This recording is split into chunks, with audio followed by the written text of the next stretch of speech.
There is a fundamental, almost elemental, difference between a story read and a story witnessed.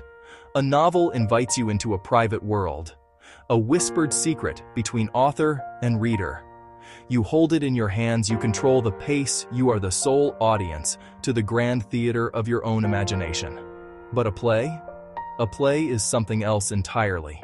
It is not written merely to be read. It is a blueprint for an event, an architectural plan for a cathedral of human experience, built not from ink and paper, but from breath-light silence, the charged air between living people. The page is where it begins.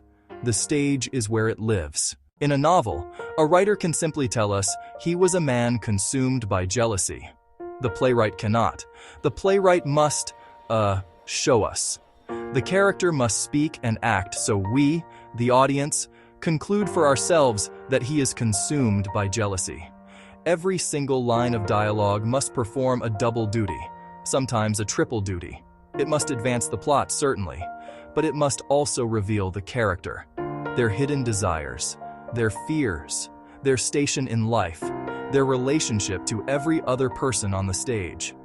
There is no narrator to lean on, no helpful aside to explain a character's true motivation. The words themselves must be the evidence. Think of the sheer efficiency this demands.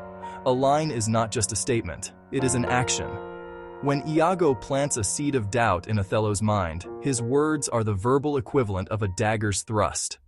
A novelist can whisk you from a Parisian salon in one chapter to the battlefields of Russia in the next.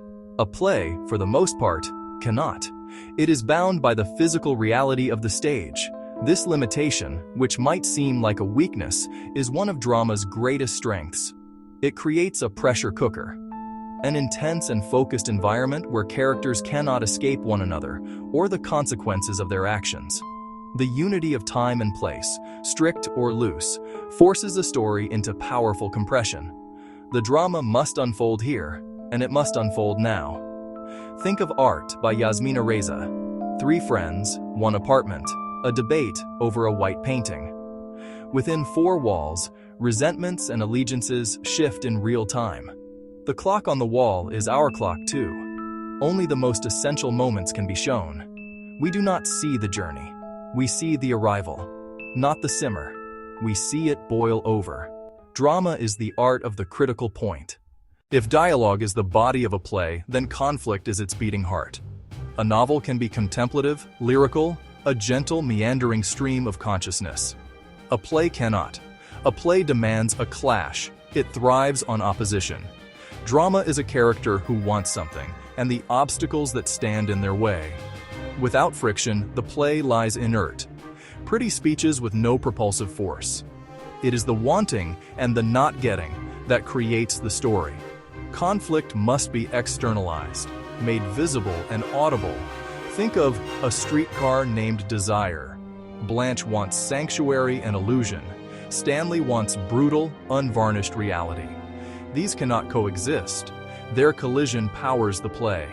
Often it is not good versus evil, but a clash of 2 rights, like Antigone, where piety meets civic order. Theater becomes a space for moral inquiry. Conflict drives empathy, understanding, and urgent questions that make us lean forward. For all the power of theatrical language, some of drama's most potent moments are found in its silences. A pause can be more devastating than any insult. Shared quiet can convey an intimacy. Pages of dialogue cannot. Harold Pinter knew that what is not said is often more important than what is. The script may simply say, pause. Silence. In performance, they are anything but empty. Subtext is the true meaning beneath the words, the conversation beneath the conversation. Would you like some more tea? Can mean, please don't leave me. Blocking speaks. Distance, posture, facing or turning away, all tell the truth. Words avoid. In Waiting for Godot, the fiddling and pacing are meaning itself. Theater is holistic. Lighting, sound, costume, props, all in concert with text. A play speaks in sight, sound, presence, and even absence, proving the profound can be wordless. A play rehearsed in an empty room is only a shadow of itself. It is the final ingredient, the audience, that completes the alchemical formula of theater. When the lights go down and a hush falls, strangers become a community. This shared attention is palpable. Actors feel it, feed off it, are changed by it. Performance is not one way. It is a feedback loop, a living, breathing conversation. Every audience creates a unique performance. A laugh lands differently on Tuesday than on Wednesday. Shock ripples as gasps or stunned silence. The room's energy, concentration, amusement, tension shapes timing, rhythm, and emotional intensity. The audience is not a passive witness. It is an active collaborator, the unseen character. Together we feel pity and fear. Together we laugh. Theater turns private emotion public, breaking isolation and validating our humanity. The novel is a private dialogue. The play is a public square, where communities confront questions and see themselves reflected. A novel exists in a fixed and final form. A play is reborn with every single performance. The playwright provides structure, rhythm, words, the DNA. The actor gives that DNA flesh and blood. Hamlet is towering on the page, but the Hamlet we experience is made by a specific actor on a specific night, a unique interpretation. Performance is ephemeral. It will never be exactly the same again. Tone, gesture, emphasis can radically alter a scene. Is Hamlet's madness feigned or real? Hesitation weakness or moral contemplation? Great performances interrogate the text, finding new meanings, presenting complex humans. Structure guides freedom, rhythm, line breaks, punctuation are signals. Actors honor the score, finding liberty within design. Reinterpretation keeps classics alive. A Medea today speaks to justice, betrayal, and female rage in ways a production 50 years ago could not. While dialogue is central, theater speaks a visual language of its own. Before any word is spoken, the stage sets a tone. A detailed drawing room signals social constraint. A single dead tree evokes existential desolation. Scenic design is the world where drama lives. Lighting sculpts space, directs focus, creates atmosphere. Harsh light interrogates. Warm glow invites intimacy.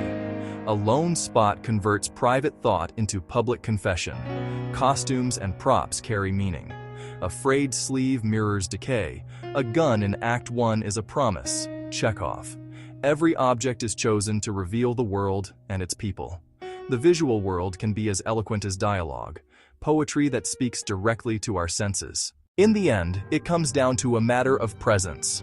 Drama is a crisis made public. A novel can be put down. A film can be paused. Stories wait for you, patiently. But a play unfolds in the unavoidable now. You cannot look away. You cannot skip a page. You cannot rewind a difficult moment. You are bound to the story's forward momentum, living its time with the characters. Theater endures as a public reckoning. Love, betrayal, grief, moral choice, placed before us, immediate and unavoidable. It becomes ritual, a society examining conscience, debating values, finding catharsis. The enduring magic of drama is this unmediated confrontation with the human condition.